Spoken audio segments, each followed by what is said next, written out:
Hello and welcome to another week of LMP's Inside the Circle. I'm Keith Schweigert along with our resident guru, Dave Byrne. And Dave, we're talking wrestling here, and hard as it may be to believe, we're down to the last week of the season. Keith, it always brings a tear to my eye. We say goodbye to wrestlers we've watched grow from callow youth to hardened veterans, and we must acknowledge that they are not aging in a vacuum. We too are getting older. That is quite the downer, Dave, especially for a Monday. Would talking about the upcoming state tournament cheer you up at all? Oh yes, sorry for the Absolutely. melancholy, Keith. Coaches like to say you could redraw a particular bracket the Monday after states, wrestle that bracket again and get a totally different result, which sounds overly simplistic, but true more often than not. Fact is, there are a few stone-cold lock champions in a particular year, but somebody has to win. Here in the LL, we've had more than our share of locks over the past few years. Is that something we can look forward to this year? Nope. No?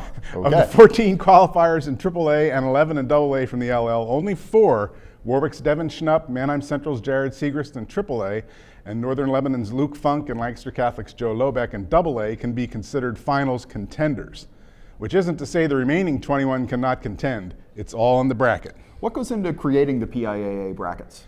People talk about what goes into deciding the NCAA brackets. The bracketology involved in the NCAAs is kindergarten math compared to what goes into the PIAA brackets. The PIAA has 14 different brackets which are randomly applied to weight classes depending on the Federal Reserve rate, the phases of the moon, and the migration of snow geese. And they get it done in less than a day. Wow. Seriously though, in years past, the PIAA had a preset brackets rotated annually. Some coaches, a tiny handful, gamed the system looking for the best possible pairings for their wrestlers. That led to what we have today, modified to reflect the 20-man bracket.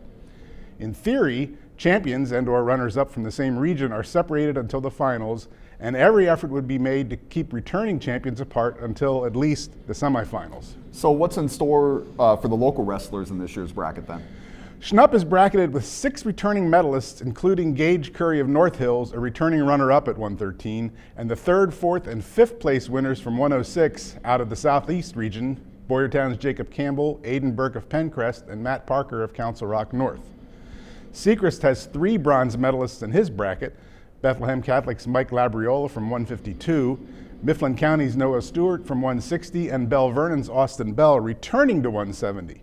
Can't roll out Bethel Park's Nino Bonacorsi, 6th at 152, who has consistently topped Bell this year.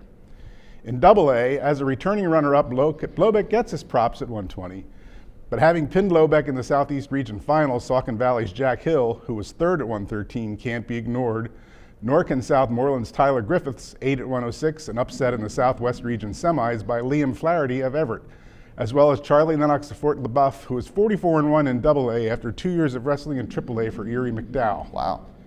At first glance, Funk has it worst of all, mixed in with a pair of returning state champions, Southmoreland's Greg Bulsack, the returning champion from 170, and unbeaten defending 182-pound champ Dakota Gear of Franklin. Bulsack and Funk are in the same half of the draw and could meet in the semifinals. Gear is in the top half of the bracket. Again, this is not to discount the chances of the others. It's Hershey, it's March, it's anybody's opportunity.